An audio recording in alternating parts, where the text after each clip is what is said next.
জনিতাই গৌর রাধে শ্যাম। জপ হরে কৃষ্ণ হরে রাম। নিতাই গৌর রাধে শ্যাম। জপ হরে কৃষ্ণ হরে রাম। নিতাই গৌরাঙ্গ ভক্ত সেবাশ্রম মহারাজ, মানে আমাদের ব্যারাকপুরে মহারাজ আশিস দাস চক্রবর্তী, তার আদেশ অনুসারে শ্রী গুরুদেবের পাঠ এবং তার লীলা লিখতে বসছি। সে আমাকে বলছে, আপনি আপনার গুরুদেব যা লীলা করেছেন আপনার বাড়িতে, সেগুলি আপনি একটু আমাদের লিখে দেন, লিখে জানান, আমি বইটি ছাপাবো।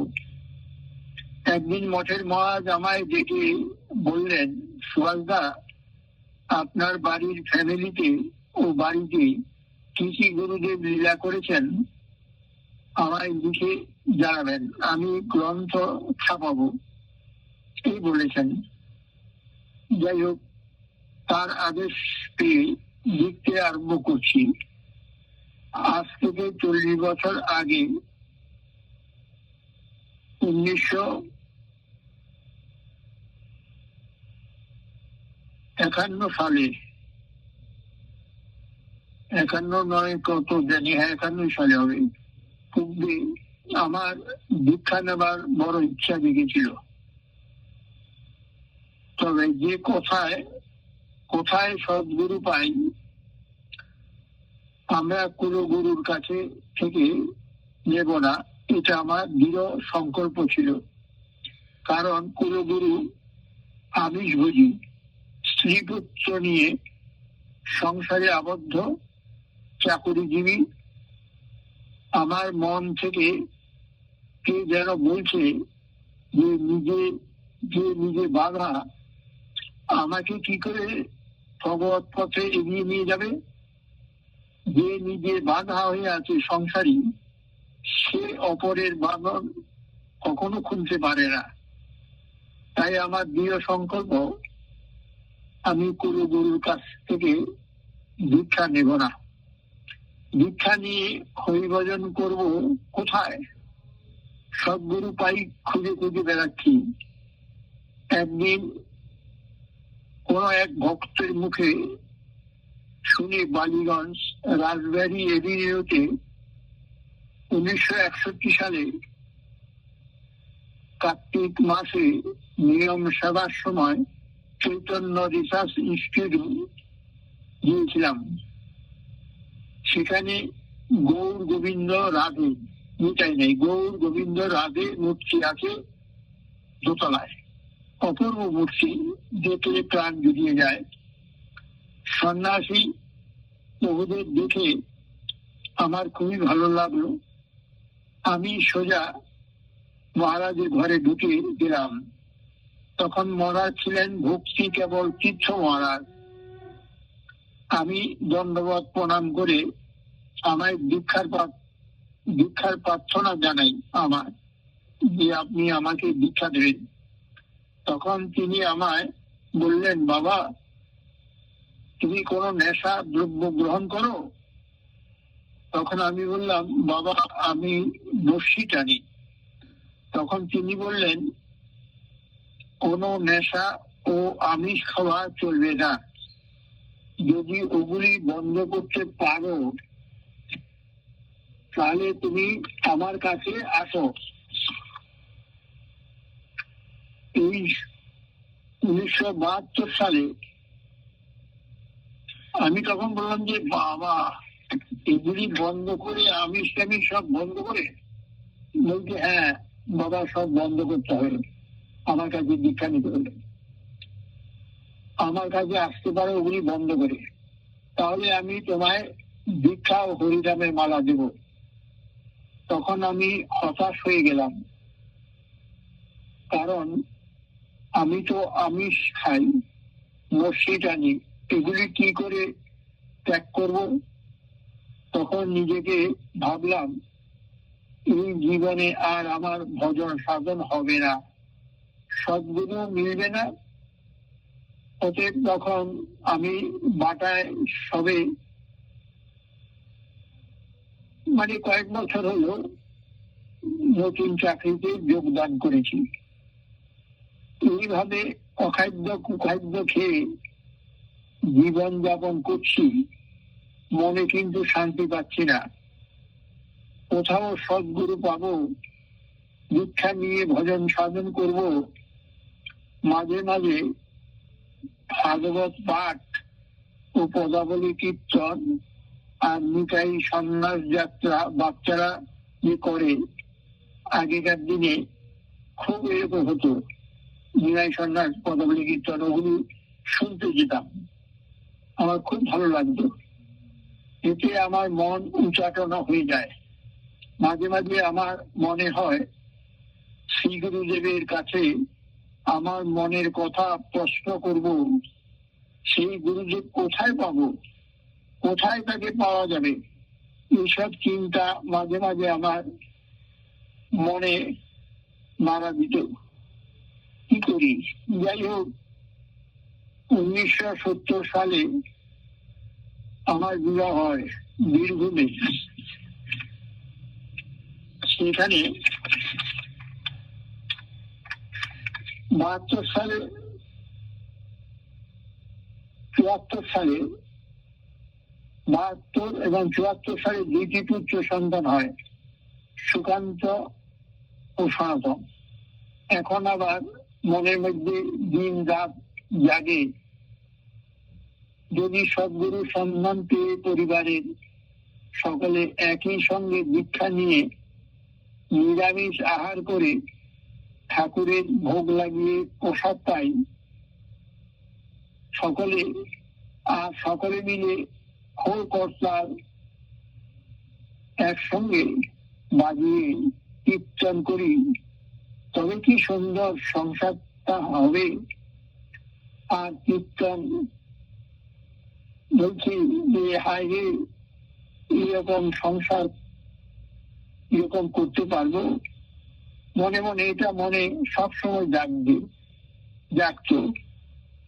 যেদিন গৃহেতে ভজন দেখি, গৃহেতে গোলক ভাই বলছেন, দেখিয়া গঙ্গা শুকনা সীমা পাই। এটা গ্রন্থে আছে, যেদিন গৃহেতে ভজন দেখি, গৃহেতে গোলক ভাই, চরণ সিধু দেখিয়া গঙ্গা শুকনা সীমা পাই। তার মতন এত সুখ আর কোথায় আছে, যেরকম এখন বর্তমানে আমাদের ঘরে হচ্ছে। প্রতিদিন কীর্তনাদি ভোগরাগ। যাই হোক, অন্তর্যামী শ্রী গুরুদেব আমার সকল আশা এক এক করে পূরণ করে নিয়ে গেলেন। সেই সম্বন্ধে গুরুদেবের কৃপার কথা বলছি। যখন সুকান্তের 7 বছর আর কনিষ্ঠ শ্রীমান সনাতনের 5 বছর, তখন দীক্ষা নেবার তীব্র বাসনা জেগে উঠল। আরো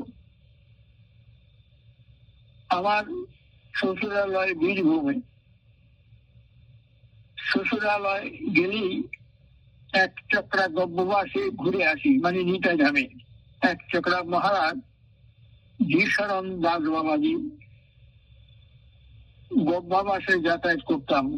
ওই শ্বশুরবাড়ি গেলে ওই একবার ওনার মহারাজের সঙ্গে দেখা করতেই আমার যেতেই হবে, যেতাম। যাই হোক, তা আমি সেই মহারাজের কাছে আমার সাথে ওনার খুবই ঘনিষ্ঠ বন্ধুর মতো ছিলাম। উনি আমাকে দিদি খুব আদর যত্ন করতেন, একসঙ্গে বসে খাওয়াতেন, দুধের বাড়িটা আমার হাতে তুলে দিতেন, বলে এই না সুবাস করে খাও। যাই হোক, আমি দীক্ষা নেবার প্রার্থনা জানাই যে আপনার কাছে আমি দীক্ষা নেব। উনি তখন বললেন, বাবা তোমার বাড়ি ব্যারাকপুরে, তবে শোনো, তোমার বাড়ির কাছে সুন্দর একটা মঠ হয়েছে, নিতাই গৌরাঙ্গ ভক্ত সেবাশ্রম, শীতল দাস বাবাজির সমাধি আছে, অখণ্ড হরিনাম হয়, দিবারাত্র হরিনাম হয়। তুমি জানো না? তুমি জানো তোমার বাড়ির কাছে? আমি তখন বললাম, শুনেছি লোকের মারফতে, এখনো সেখানে যাওয়া হয়নি, কারণ আমি বাটানগরে চাকরি করি, হোস্টেলে থাকি, সপ্তাহে একদিন বাড়িতে আসি, আমি এখনো যাইনি। তখন উনি বললেন, আমার কাছে দীক্ষা নিও না, আমার দাদা ওই মঠে আছেন, তোমার বাড়ির কাছে ওনার সঙ্গ করতে পারবে। তোমার বাড়ির কাছে ওই মঠে ওই আমার দাদা, মানে ওনার গুরু ভাই, আমার যে গুরুদেব এখন হয়েছেন, বলে তুমি ওখানে যাও, হরিকথা, নাম কীর্তন, ভাগবত পাঠ শুনতে পাবে ওনার কাছে, বড়ই ভালো মানুষ। আমার কাছে নেওয়া আর দাদার কাছে নেওয়া একই কথা, কারণ একই বৃক্ষের ডাল শাখার পোশাকা মাত্র। দেখো, এমন এমন তিনি গুরুদেব, যে কোন অন্য লোক হলো, অন্য গুরুদেব হলেন, বলে হ্যাঁ করো, আমি করবো, উনি কিন্তু তাই বক করলেন না। আমার উপকারের জন্য বলে, তোমার বাড়ির কাছে তুমি যাতায়াত করতে পারবে, আমার এখানে আসলে অনেক দূরে, তো বীরভূম আসতে হবে, কত দূরে, তোমার বাড়ির কাছে তুমি আমার ওই গুরু ভাইয়ের কাছে যাও, ওখানে গিয়ে তুমি দীক্ষা নাও। তা আমার কাছে নেওয়া ওনার কাছে না একই ব্যাপার। এই কথা শুনে আমি বললাম যে আচ্ছা দেখি। আমার ছিল ওনার কাছে দীক্ষা নেওয়ার, তা উনি যখন বললেন আমার কাছে নেওয়া ওনার কাছে না একই ব্যাপার, তখন আমি আজ্ঞা দিলাম, তুমি বাড়ির কাছে দাদার কাছে নিও। ওনার আজ্ঞা পেয়ে আমি এই নিতাই গৌর ভক্ত সেবাশ্রমে যাতায়াত করতে থাকি, ওনার আজ্ঞা পেয়ে। তারপর মহারাজের ভাবধারা দেখে সত্যি খুব ভালো লাগলো। একদিন মহারাজ বলেই ফেললাম আমার সপরিবারে দীক্ষা নেব, ওনাকে বললাম। তখন মহারাজ আমায় বললেন, শোনো, দীক্ষা বললেই সঙ্গে সঙ্গে দীক্ষা হয় না, তুমি আমাকে দেখো, আমিও তোমাকে দেখি। আসলে নাথ মন্দিরের নাম, সন্ধ্যা আরতি, কীর্তন, ভাগবত পাঠ এগুলি শুনবে। 2 বৎসর পর উভয়কে দেখার পর ভালো লাগলে দীক্ষা নেওয়া যাবে। আমি তোমাকে দেখবো, তুমি আমাকে দেখবে। বলছেন, সম্বন্ধ করতে গেলে যেমন মেয়ে ছেলে উভয়কেই স্বভাব চরিত্র দেখে, সেই রকম তুমি আমাকে দেখবে, আমিও তোমাকে দেখব। তখন আমি বলে ফেললাম, বাবা, আমি 1 টাকার মহারাজের কাছে নেবার মনস্থ করেছিলাম, মানে নিতাই ধামে, উনি আমাকে আপনার কাছে নেবার জন্য পাঠিয়েছেন। আমি অনেকদিন এই মন্দিরে এসেছি, নাম কীর্তনাদি শুনছি, কিন্তু আপনাকে বলি নাই। এখন আপনাকে আমার খুব ভালো লেগেছে, আপনি আমাকে বঞ্চিত করবেন না। তখন বাবার সেবার কাজ করতেন বিথি ও তপু, মালা 3 জন। এরা সনাতন, ওরা চিনে এদেরকে। 2 জনে আমাদের হয়ে বাবাকে বললেন, বাবা, এরা প্রায়ই আসে, এরা লালকুটির কাছে থাকে, খুব ভালো, এদের আমরা ভালোভাবে চিনি। আপনি এদেরকে দীক্ষা দেন বাবা। আমি আমাকে ভালো চিনি, এরা আজ দেখছি 2-3 মাস ধরে আসা যাওয়া করছে, চিনি, আপনি এদের দীক্ষা দেন। আমি বলছি, তখন বাবা রাজি হয়ে গেলেন, বলেন জীবসাধন বাবাজি যখন বললেন, তোমরা যখন বলছো তাহলে নিশ্চয়ই এরা ভালো লোক। তখন বাবা বললেন ঠিক আছে, আমি দেখবো। বাবা বললেন আগামী 2 সপ্তাহ পরে যে রথযাত্রা হবে, সেই রথের দিনে তোমাদের দীক্ষা হবে। বাবা মুখে বললেন, বাবার কৃপা হয়ে গেল, যে মুখ দিয়ে বেরিয়ে গেল তখন আমাদের কৃপা হয়ে গেল।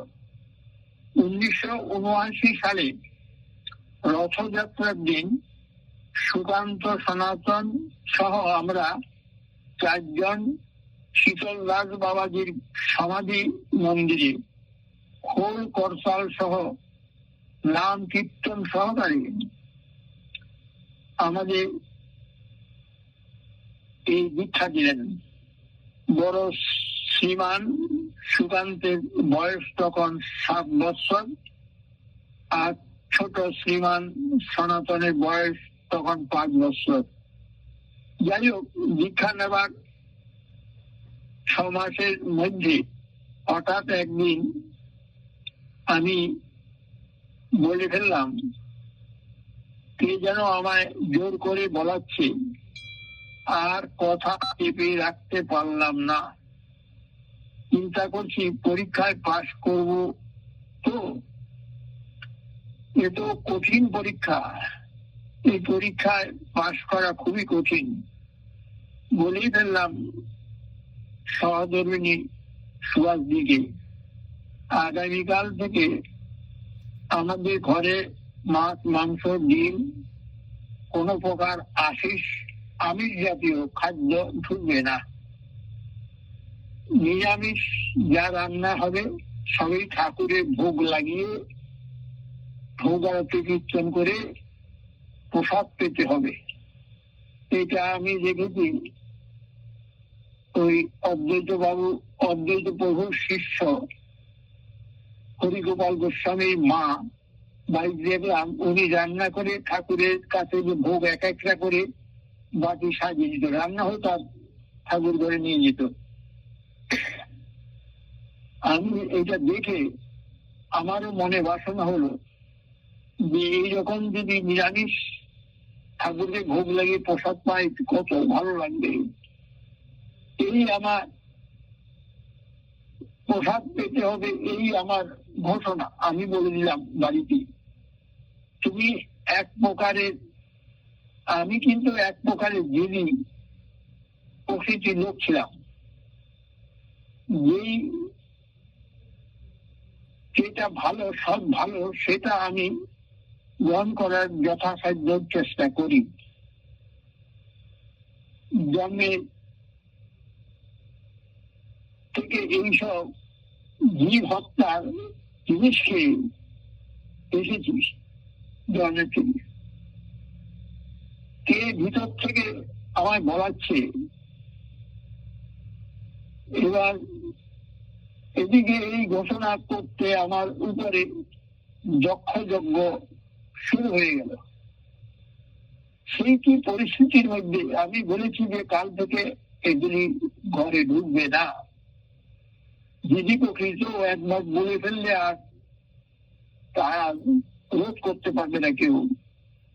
আমার মা, ভাই বোনেরা এবং স্ত্রীও আর নয়, এইসব ছেড়ে দিয়ে গৌর ভজন করব, শান্তি পাব।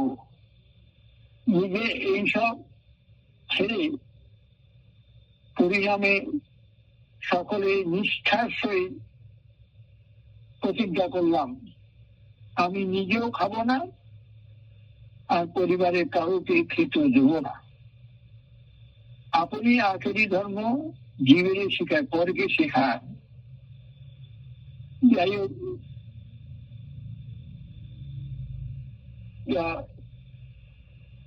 13 সেপ্টেম্বর মাসে হয়, বাড়িতে ঘোষণা করলাম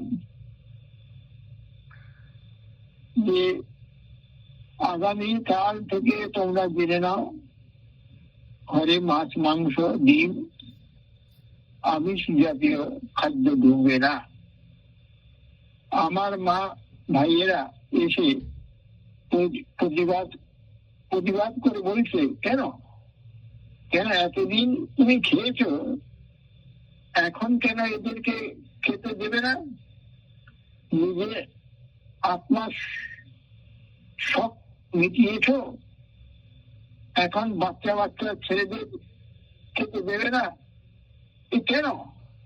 আমার সাথে তাদের কথা কাটাকাটি খুব তক্কাতকি শুরু হয়ে গেল। স্বাভাবিক ভাবে সাধারণ মানুষ যা বলে আসে তারাও সেই কথা বলছে, তাদের কোনো দোষ নাই, এটা সংসার সবাই। আমি যে কি পরিস্থিতির মধ্যে পড়েছি, যাই হোক, তাদের তো দোষ নেই, তারা তো বলবেই। আমার আত্মীয় স্বজন মামারাও পর্যন্ত বলা আরম্ভ করেছে। পরিবারের সকলে যা বলে বর্তমানে সকলে সেই কথাই বলছে। আমি বললাম, এতদিন আমি অজ্ঞান ছিলাম, কিছু বুঝিনি। বাবা মাকে যা খেত আমাকে তাই খাওয়াতো, আমি কি করে বুঝবো? গুরু কৃপায় আমার জ্ঞান হয়েছে, তাই আমি, আমার বাবা মা আমাকে কোনোদিন এইসব কথা বলেনি। তারা নিজেরাও খেত, আমরা খেতাম, বোঝাইনি। তারা এসব জানেই না।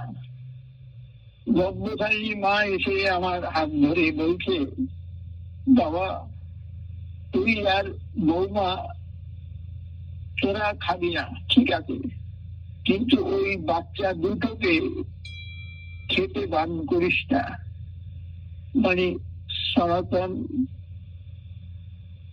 সুকান্তকে বারণ করবি না, ওরা যেন খায়। ওরা বাচ্চা মানুষ, ওরা না খাই, তোরা দুজনে খাবি না, কারণ ওদের শরীরের ভিটামিনের প্রয়োজন আছে। ওরা রুগ্ন শরীর ভালো ছিল না, রোগাপাতটা ছিল। বিশেষ করে মাছের মাথা না খেলে ওদের পড়াশোনা হবে না, মাথার ব্রেন খুলবে না। নাতি দুটোকে খেতে বারণ করিস না। তোর হাতে ধরছি, নাতি প্রতি এত তার মায়ার বাঁধন ছাড়া কি যায়? ওইদিকে সব আত্মীয় স্বজনরা এসে আমায় বলছে, এতদিন নিজে খেয়ে তৃপ্তি করে নিয়েছো, এখন ছেলেদের খেতে বারণ করছো। আমি তো এখন বুঝিনি। হ্যাঁ, ওরা তো ওদের কথা বলবে, ওরা তো অবুঝ, বুঝে না। ভক্তি রাজ্যের কথা কি করে বুঝাবো? শুদ্ধ ভজন করতে গেলে ওইসব ত্যাগ করতে হয়। তাদের সাথে তর্ক না করে, আমি জানি বাধা আসবে।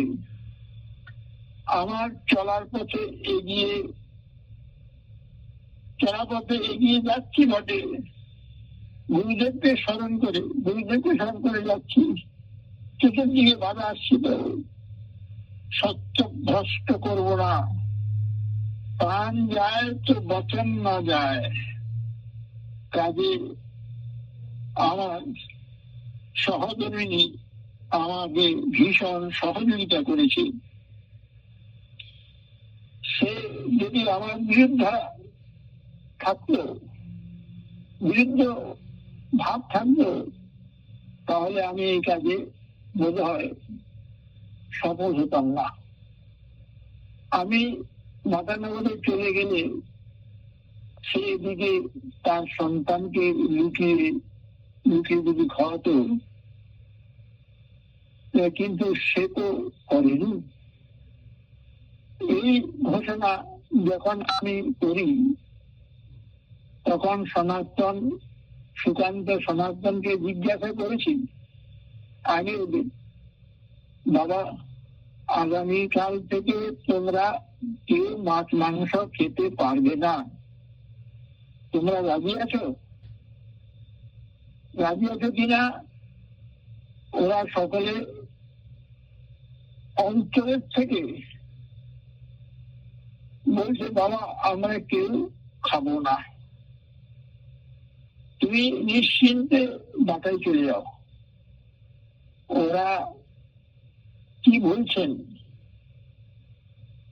আন্তরিক ভাবে বলছে, শ্রীগুরুদেব ওদের মুখ থেকে বলিয়েছেন, নাহলে এই কথা বলতে পারে না। গুরুদেব বলেছেন, নাহলে আমার বুকটা ছটফট করতো, বাটায় গিয়ে শান্তি পেতাম না। ছেলে দুটো খেতে চায়, আমি ওদের বারণ করছি, দেখলাম না ছেলে দুটো বেশ সুন্দর, বললে তুমি চলে যাও, আমরা কেউ খাবো না। এই একটা ভগবানের লীলা, পিতা গুরুদেবের লীলা। তখন আমার বয়স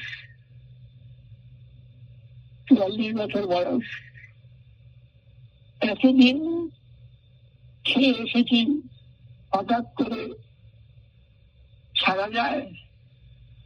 বাঘে যদি একবার মাংসের স্বাদ পায়, সে সহজে ওই লোক ছাড়তে পারে না। গুরুকৃপা হইকে বললাম, গুরুকৃপা না হলে ভক্তি রাজ্যে সুন্দরভাবে জীবন যাপন করতে হলে জিহ্বার লালসাকে সর্বপ্রথমে ত্যাগ করতে হবে। আগে গ্রন্থ লিখেছেন জিহ্বাটাই আসল। যাই হোক, কৈশোর বালক, ওরা তো শিশু, ৫-৭ বছরের ছেলে তো শিশু সমান। সুকান্ত সনাতনের কথা শুনে বড়ই আনন্দ পেয়ে চোখের জল মুছতে মুছতে বাটায় চলে গেলাম। সেই যে ওরা আমিষ জাতীয় খাদ্য ত্যাগ করেছে, এখনো সেই পর্যন্ত পালন করে আসছে। জানি না শ্রী গুরুদেব কতদিন পালন করান, তার উপর দায়িত্ব দিয়ে গুরু কাছে গুরুকে ভাইকে বললাম, গুরু উপর ভরসা করেছিলেন, প্রতিজ্ঞা করেছি। যাই হোক, এইভাবে চলছে। প্রসাদ বুঝি মাঝে মাঝে ওদের সর্দি জ্বর হলে আমরা ডাক্তারের কাছে নিয়ে যাই। ওদের কাছে আমি আমাদের ১৫ নম্বর গেটে নির্দিষ্ট ছিল ওই ডাক্তারের কাছে আমরা, তখন তো ডাক্তার ওরা ছিল না এত। এখন যেরকম গলিতে গলিতে ডাক্তার, তখন ছিল না। ওই সিঁড়ির নিচে গেটের কাছে ১৫ নম্বরে রেল গেটে তার চেম্বার ছিল, তার নাম ছিল ডাক্তার আশি সাহা। সুকান্ত সনাতনের গলায় মালা দেখে, এত বলেছিল মালা দেখে ডাক্তার খুব বিরক্ত বোধ করছেন। এমন সুন্দর ছেলে দুটো গলায় মালা কেন? সে একেবারে ভগবান বিরোধী নাস্তিক লোক। শুনতে পায় ওরা মাছ মাংস খায় না, নিরামিষ ভুজি। ওই ছেলে দুটোর মুখে শুনতে পাচ্ছে যে তোমরা মাছ খাও না, বলে না আমাদের মাছ আমরা খাই না। আর মালা পড়েছে তো আরো ডাক্তার খেতে যায়। সে একদিন আমাকে ডেকে বলে, আপনি ওদের মাছ মাংস খাওয়াচ্ছেন না কেন? আমি বললাম, গলায় তুলসী মালা থাকলে সে ওইসব জিনিস খেতে পারে না। আমাদের শুদ্ধ বৈষ্ণবদের এই নিয়ম। তখন ডাক্তার আমায় বললেন, আপনি কত দুধ ঘি মাখন ওদের খাওয়াচ্ছেন? আপনি ওগুলি না খাইয়ে কত দুধ ঘি মাখন খাচ্ছেন? আমি বললাম, আমার এত টাকা পয়সা নেই যে প্রচুর পরিমাণে ওদের ওইসব বস্তু খাওয়াতে পারি। ডাক্তার আমায় বললেন, আপনি শুনে রাখুন, ওদের যদি মাছ মাংস না খাওয়ান তাহলে ওদের লেখাপড়া ভালো হবে না। 16 বছর বয়সে যখন 12 বছর বয়স যখন হবে তখন আপনার দেওয়া গলার মালা সে হোটেলে মাছ মাংস খাবে। আপনি এটা কি ভাবছেন? 16 বছর বয়স যখন হবে তখন বুঝতে শিখবে, তখন কি আপনার কথা মানবে? এই আমি লিখে দিলাম, উনি আমার কাগজে লিখে দিলেন। নাস্তিক লোক তো, তার সেই লেখা বর্তমানে এখনো আমার কাছে আছে। যদি কেউ দেখতে চান আমি দেখাতে পারি। যে যেই বস্তু ভালোবাসে সে সেইটার কথাই বলবে। ডাক্তারবাবু প্রচুর পরিমাণে মাছ মাংস ডিম খেতেন। সে মাঝে মাঝে সুকান্ত সনাতনকে ডাক্তারবাবু জিজ্ঞাসা করতেন, তোমাদের বাবা মা কতটুকু দুধ ঘি খায়? ওইভাবে ওদের বিরক্ত করত। যিনি বলতো ওরা বাচ্চা মানুষ, এই দেখো একে বলে বৈষ্ণব অপরাধ, এদের গলায় মালা আছে, বৈষ্ণবকে কিভাবে উপেক্ষা করছে, কিভাবে দয়া করছে, ওই পাপ ঢুকছে শরীরে, ডাক্তারের শরীরে। আমাকে মাঝে মাঝে ডেকে বলতো, আপনি সন্ধ্যের দুটি বালককে অপুষ্টির অভাবে তাদের জীবন নষ্ট করে দিচ্ছেন। আমি বললাম, যখন একবার গলায় মালা নিয়ে এইসব ছেড়েছে, আমি আর ওইসব খাদ্য আর মুখে যাবো না। যদি ওরা অকালে মারা যায় যাবে, শিবগুরুদেবের পায়ে সঁপে দিয়েছি, তিনি যা করাবেন গুরু কৃপা হইতে বললাম তাই হবে। আপনি এরকম ভাবে মাঝে মাঝে আমাদের বিরক্ত করেন কেন? আপনি ওষুধ দেবেন, টাকা নেবেন, আপনি এদেরকে নিয়ে বিরক্ত করেন কেন? এরা শিশু মানুষ। যাই হোক, সেই ডাক্তার আমাদের নিতাই গৌরাঙ্গ মন্দিরে বৈষ্ণবদের উপর নানা নানা অপমান সূচক কথা বলে। বৈষ্ণবদের সম্বন্ধে শুনতে ইচ্ছা হয় না, কি করব? চিকিৎসার ব্যাপারে খুবই ভালো লোকটা, যেতে হয়। একদিন আশ্রমে গিয়ে বাবাকে বললাম, বাবা, ডাক্তার বাবু লিখে দিয়েছেন, এই দেখেন কাগজখানা, 16 বছর বয়সের সময় মালা ছিঁড়ে ওরা মাছ মাংস খাবে, হোটেলে বসে খাবে। বাবা তখন সেই কাগজখানা দেখে তবু বিধুকে, মালাকে, অন্যান্য ভক্তকে, গুরু ভাইদের দেখাচ্ছিল। ওদের সব মনে শ্রী গুরুদেব বললেন। যাই হোক, সেই ডাক্তার বেশি দিন আর বাঁচল না। 2 বছরের মধ্যে এত বৈষ্ণব অপরাধ করেছে আমার কাছে, ছেলে দুটোর কাছে। 2 বছরের মধ্যে কালো পায়খানা হয়ে নার্সিং হোমে তার মৃত্যু হয়।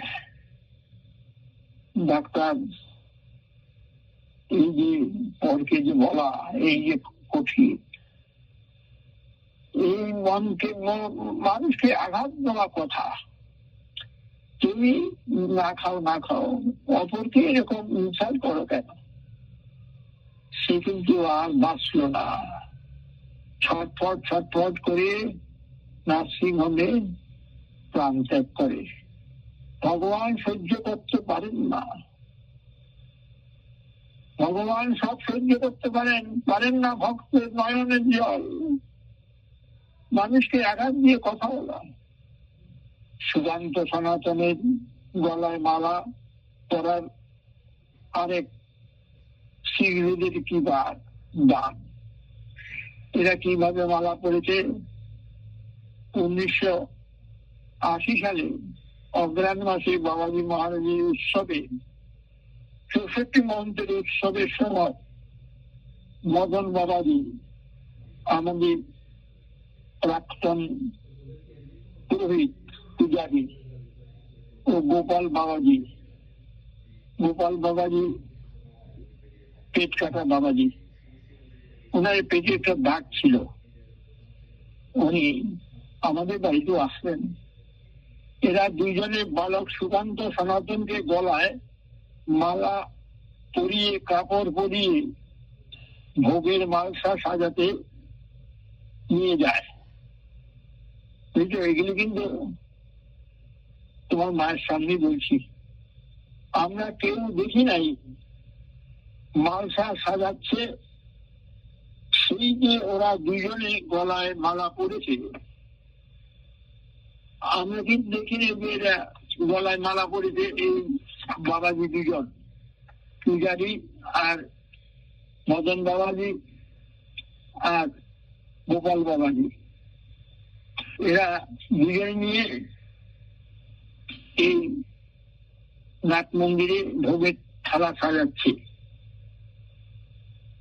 তো যাই হোক, এখন এরা দুজনে এই সেবার কাজ করছে।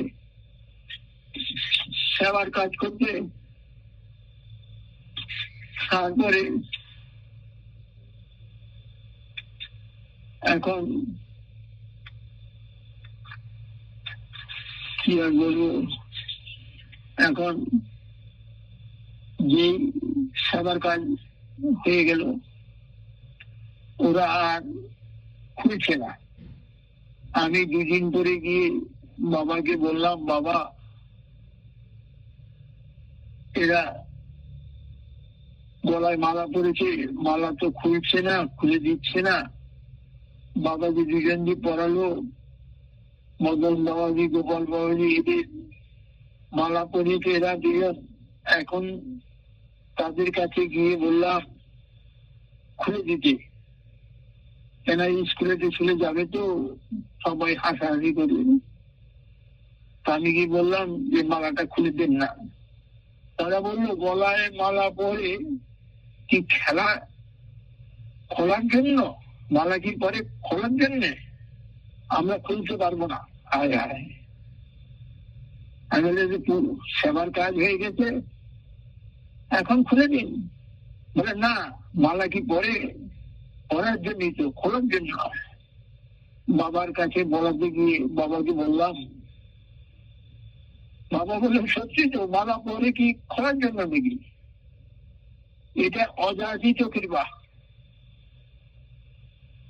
এই অযাচিত ভগবানের কৃপা, গুরু কৃপা। বড় হলে হয়তো পড়তো না, তখন ছোট, এখন পড়েছে আনন্দের সঙ্গে। আর বড় হলে হয়তো পড়তো না, লজ্জা করতো।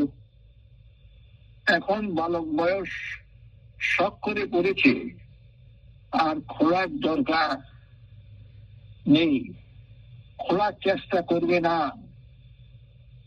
সেই থেকে এখন পর্যন্ত সেই মালা অবস্থায় দুজনে পড়ে আছে, কোনদিন বলেনি। ওরা নিজেরাই ছিঁড়ে গেলে নিজেরাই কিনে পড়ে। যাই হোক, এইভাবে করছে, চাকরি করছে, নিরামিষে আছে সব, এটাই হলো বাবার আশীর্বাদ। কিবা কিবা যে কি হচ্ছে, কতদিন এইভাবে রাখতে পারবে জানি না, করবে কতদিন। তখন মনে মনে বলতাম কবে আবার শুনবো যে খুলে ফেলেছে, পাছে কি হয়।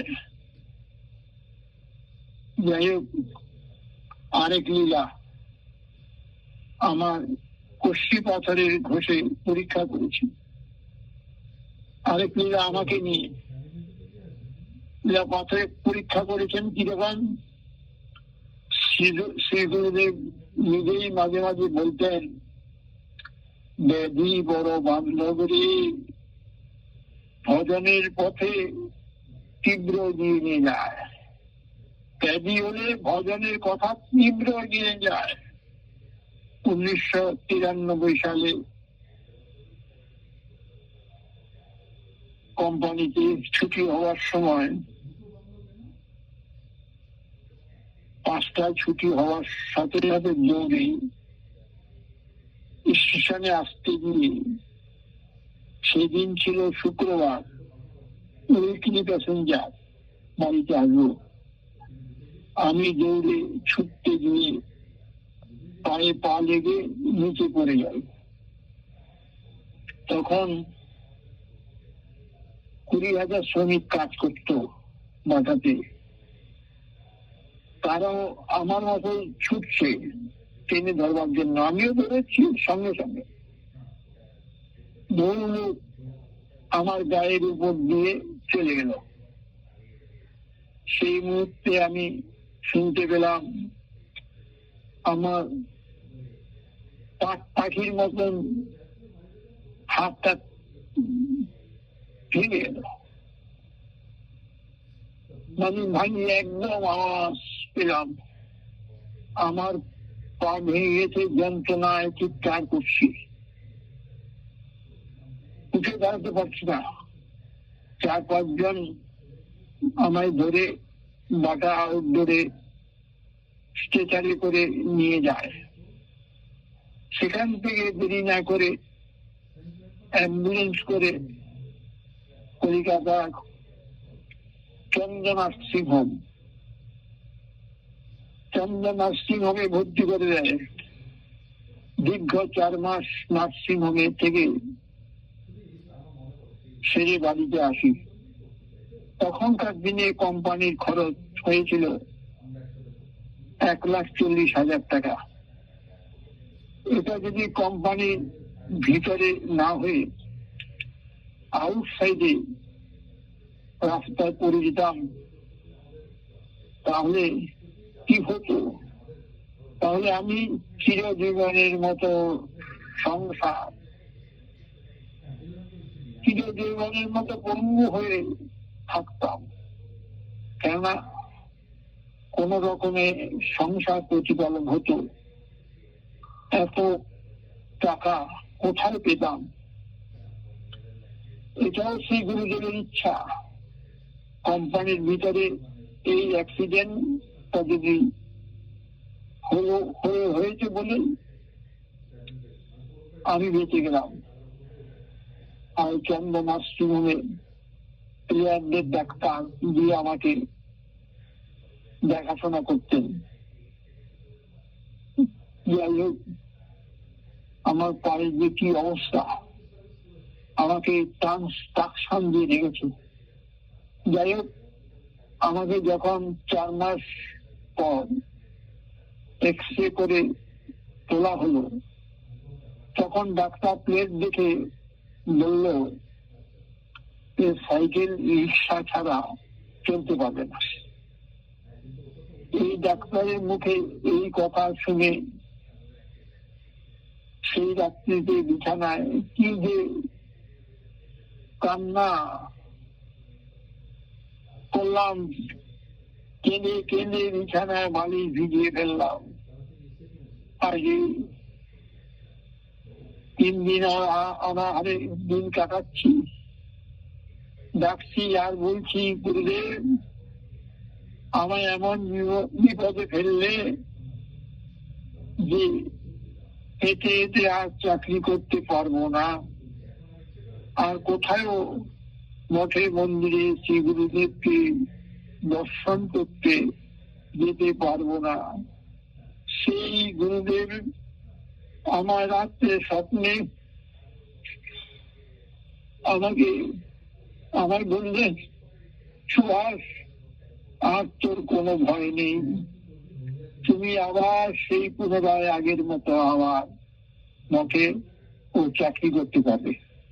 চিন্তা করো না, তোমাদের কিন্তু ওইসব কথাগুলি আমি সত্যি সত্যি বলছি, যার হবে সেই বুঝতে পারবে। রোজ রোজ একটু করে হাঁটার অভ্যাস করো। আমার গুরুদেব স্বপ্নে বলছেন, দুই বগলে ক্যাশ নিয়ে সুকান্ত কলিকাতা থেকে অ্যালুমিনিয়ামের ক্যারেজ নিয়ে আসলো, অ্যালুমিনিয়াম তৈরি করা ক্যারেজ বগলে যায়, তিনি এনে দেয়, সেটা নিয়ে অল্প অল্প করে হাঁটা শুরু করি। ডাক্তার বলছে বসে পায়খানা করা চলবে না, আবার পা জোড়া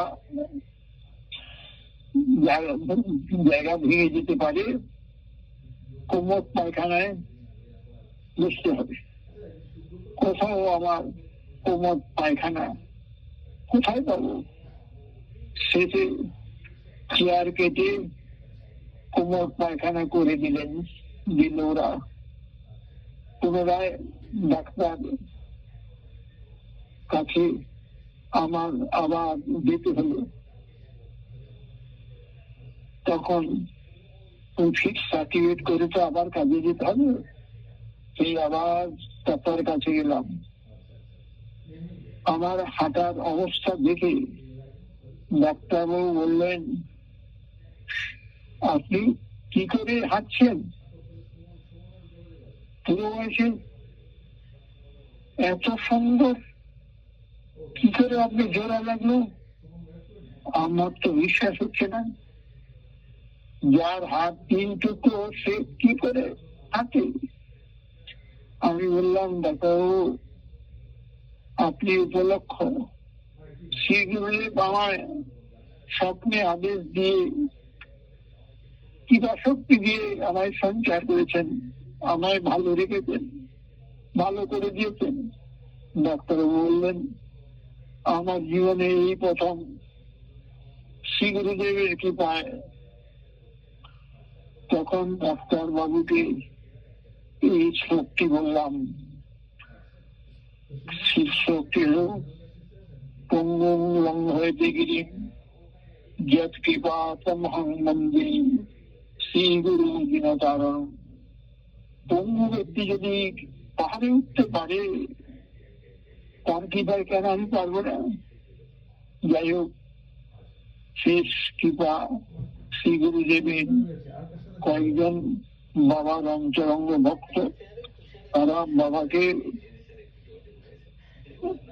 মঠে দেখে যেতে পারবো বলে আমি অভিমানে মালাকে আবার অন্যদিন আসিস অন্য শিষ্য।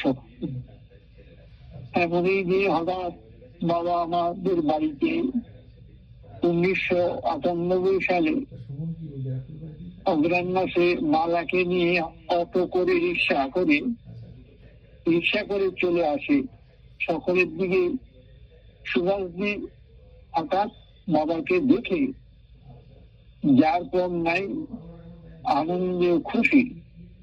সে নিজে ভাবে, আজ আমার কত ভাগ্য যে বাবা আমার বাড়িতে নিজে যেতে এসেছেন।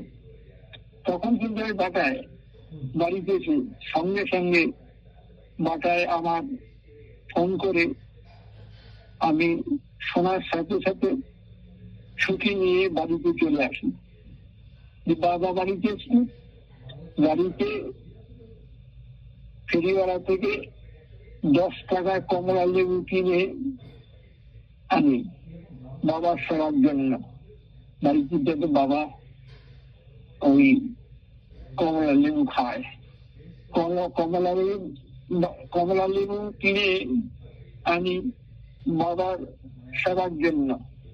বাড়িতে এসে দেখি মালা, রিনা, স্বপ্না এরা আমি এসে দেখি যাওয়ার পোশাক পাওয়া হয়ে গেছে, বাবার পোশাক পাওয়া হয়ে গেছে। চেয়ারে বসে আছেন বাবা, আমি কমলা লেবুগুলিকে ছাড়িয়ে ছাড়িয়ে দিচ্ছি বাবাকে। মুখে দিয়ে দেখি সেই কি লেবু টক। তখন আর দিলাম না। মালা বারণ করলো, চিঠির সঙ্গে দিচ্ছে বাবা, আর না করছে না। টক মিষ্টি টক লেবুগুলি খেয়ে নিচ্ছে। হুজুরের স্ত্রী কথা মনে পড়ে যায়। কলা ফেলে খোসা দিচ্ছে, সেইটাই খেয়ে নিচ্ছে গোবিন্দ। সেই সব দৃশ্যগুলি মালা, রিনা, স্বপ্না এরা দেখছে আর হাসছে। এরা সাক্ষ্য হয়ে আছে এখনো তারা। বাবা সন্ধ্যায় মঠে যাওয়ার সময় আমাদের টালির বাড়ি দেখে হঠাৎ দুই হাত তুলে আমাদের 1 বছরের মধ্যে তোমাদের দোতলা বাড়ি হবে বাবা এই বলে গেল। আমরা ভাবি বাবা কি বলল, সংসার চালাতে হিমশিম, দোতলা বাড়ি হবে কি করে? এইসব কথাগুলি বাবার মহতের আশীর্বাদ কখনো বিফলে যায় না। সত্যি 1 বছরের দ্বিতীয় সুগন্ধ সনাতনের কি দান। উচ্চ পদস্থ চাকরি, ভালো মায়না, তারা 2 জনে আরম্ভ করে দেয়। সত্যি 1 বছরের মধ্যেই সেই বাড়িতে গৃহ প্রবেশ বাবা স্বয়ং এসে উদ্বোধন করেন। অসুস্থের ভিতরে আসেন গুরুদেব ভক্তবৃন্দদের নিয়ে। আমরা নিজেরাই বুঝতে পারছি না যে এটা আমাদের বাড়ি। একটা জিনিস আমাদের ভয় হয় যে ভুল করে বিষয় যেন জড়িয়ে না করি। বিষয় সুদামা বিপ্লবের কথা মনে পড়ে যায়। সুদামা শ্রীকৃষ্ণকে বলেছিলেন, বৈভব দেখিয়া বিপ্র মনেতে ভাবিল, মনে মনে নিজের ধিক্কার করিল। মো সম হতভাগ্য নাই এ সংসারে, বিষম বিষয় বিষে ভুলালে আমারে। এবার সে ধনবান আমার মত, জগতে সার হরি পরম পর।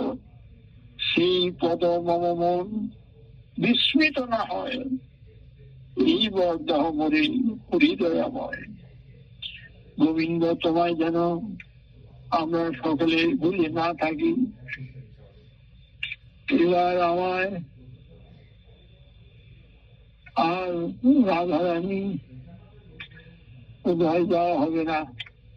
মনে ভাবলাম বৃন্দাবনে। উনি আমাকে আপনার কাছে পত্র লিখতে বললেন। মহারাজ বললেন, আপনি আমাকে 3 জন থাকার একটা ঘরের ব্যবস্থা করে দিন। আমি খুবই উপকৃত হব। আমার রেলের টিকিট কাটা হয়েছে, ঠিক আছে। আগামী লক্ষ্মী পূজার পরের দিন 4ঠা কার্তিক, ইংরাজি 21শে অক্টোবর সোমবার হাওড়া থেকে সকালে তুফান মেলে রওনা দেব। মঙ্গলবার 21শে অক্টোবর বোধ হয় রাত্রিতে পৌঁছাতে পারি, যদি রাধারানী কৃপা হয়। আপনি আমায় দয়া করে একটি ঘর ঠিক করে দেবেন। আমরা পরিবারে 3 জন থাকবো। 1 মাসে ঘর ভাড়া কত দিতে হবে যদি চিঠিতে জানিয়ে দেন অথবা আমাদের বাড়িতে ফোন আছে, যদি রাত্রি 9টার পর ফোন করে বলে দিন উপকৃত হব। যদি শান্তিদা আমার বাসাতে হবে। যাই হোক, এই শান্তিদা হলেন ওই যে তোমরা প্রমাণ করেছ ওই বিষ্ণু বিরাট বংশধর। সেই শান্তিদা আমার এত ছিলেন, ফোন করে দিলেন যে তোমরা যাও, ঘর ঠিক তোমাদের রেডি হয়ে আছে। যাই হোক, আর বাড়াচ্ছি না, অনেকক্ষণ হয়ে গেল। আমাদের এই জীবনীটা যদি রেকর্ডে থাকে তাহলে আমাদের বংশানুক্রমে সবাই আমাদের ইতিহাসগুলি জানতে পারবে। যাই হোক, এখানে গুরু কৃপায় রেখে দিচ্ছি। তা একটা গুরুদেবে কীর্তন করে ছেড়ে দিই। পাঞ্চাকল্পতরুভ্যশ্চ কৃপা সিন্ধুভ্যেব তদিদানানুপাপলভ্যো পুষ্পভ্যো